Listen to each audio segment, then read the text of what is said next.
যুক্তরাষ্ট্রের নাগরিকত্ব নিলেন জয়, আওয়ামী লীগের চূড়ান্ত নৌকাডুবি, আরও হতাশ তৃণমূল নেতাকর্মী ও সমর্থক। গত 5 আগস্ট ছাত্র জনতার গণ অভ্যুত্থানে পতন হয় আওয়ামী লীগ সরকারের।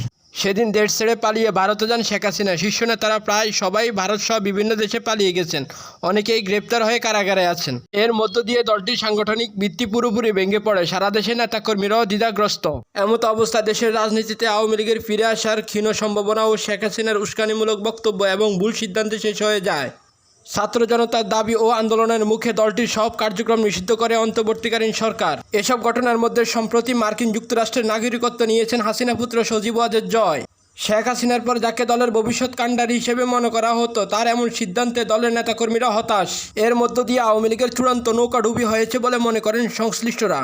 1975 সালে শেখ মুজিবুর রহমানকে সপরিবারে হত্যা করা হয়। এই সময় শেখ হাসিনা ও শেখ রেহানা দেশের বাইরে থাকায় প্রাণে বেঁচে যান। তবে আওয়ামী লীগ তছনছ হয়ে যায়, দলে ভাঙনও দেখা দেয়। প্রশ্ন উঠেছে, আদর্শের উত্তরাধিকারী নাকি রক্তের উত্তরাধিকারী দলের নেতৃত্বে আসবে। এমন অবস্থায় 1981 সালের 17 মার্চ দেশে ফিরে আওয়ামী লীগের দায়িত্ব নেন শেখ হাসিনা। দলটির একাধিক সূত্র জানায়, আওয়ামী লীগের উত্তরাধিকারী রাজনীতিতে শেখ হাসিনার পরে সজীব ওয়াজেদ জয়কেই মনে করা হতো পরবর্তী কাণ্ডারি। এ কারণে স্থায়ীভাবে দেশের বাইরে বসবাস করলেও সবসময় জয়কে দেশে আওয়ামী লীগের রাজনীতিতে লাইনে রাখার চেষ্টা করেছিলেন শেখ হাসিনা। প্রধানমন্ত্রী থাকাকালে নিজের তথ্য ও যোগাযোগ প্রযুক্তি বিষয়ক উপদেষ্টা হিসেবে রেখেছিলেন। দেওয়া হয়েছিল দলের সদস্য পদ, বক্তৃতা, বিবৃতি। সরকার ও দলের জয়ের অবদানের কথা প্রায়ই জানানোর মাধ্যমে তাকে মূলত দলের ভবিষ্যৎ নেতা হিসেবে পরিচয় করিয়ে দেওয়া হতো।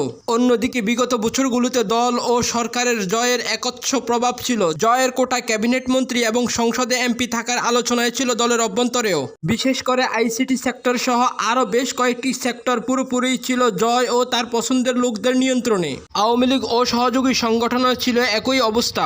পুরোপুরি আওয়ামী লীগের পাশাপাশি সজীব ওয়াজেদ জয়ের অনুসারী হিসেবে পরিচিত একটি গ্রুপকে সবসময় লাইমলাইটে রাখা হতো। এর মধ্য দিয়েই মূলত সব পর্যায়ে আওয়ামী লীগ নেতাকর্মীদের মাঝে এই বার্তায় দেওয়ার চেষ্টা করা হয়েছে যে ভবিষ্যতে তিনি জয় দলের হাল ধরবেন।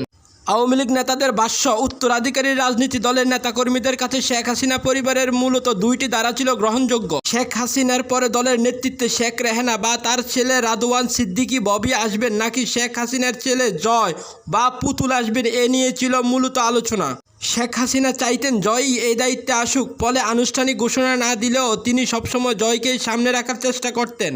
এমনকি 5 আগস্ট পতনের পর শেখ পরিবার থেকে একমাত্র জয়ই সামাজিক গণমাধ্যমে সরব ছিলেন। শেখ হাসিনা ও আওয়ামী লীগ কী করবে কী করবে না সেই বিষয়ে কথা বলতেন। ফলে আওয়ামী লীগ নেতাকর্মীরা মোটামুটি ধারণা নিয়েছেন শেখ হাসিনার অবর্তমানে সামনের দিনে সজীব ওয়াজেদ জয়ই দলের নেতা হচ্ছেন। কিন্তু সম্প্রতি সজীব ওয়াজেদ জয়ের মার্কিন যুক্তরাষ্ট্রের নাগরিকত্ব গ্রহণের মধ্য দিয়ে তারা আরও হতাশ ও বিভ্রান্ত হয়েছে। দলটির অনেক নেতাকর্মী বলেছেন, কার্যক্রম নিষিদ্ধ হওয়ার পর সারা দেশে দলের নেতাকর্মীরা মার খাচ্ছেন। হামলা, মামলা ও গ্রেপ্তার হচ্ছেন। দলের নেত্রী ও কেন্দ্রীয় শীর্ষ নেতারাও কেউ নেই। দলের এমন দুঃসময়ে সজীব ওয়াজেদ জয়ের উচিত ছিল সামনে থেকে নেতৃত্ব দেওয়া, কিন্তু তিনি নিজেই আরেক দেশের নাগরিকত্ব নিলেন। এর মধ্য দিয়ে মূলত আওয়ামী লীগের নৌকা পুরোপুরি ডুবে গেল।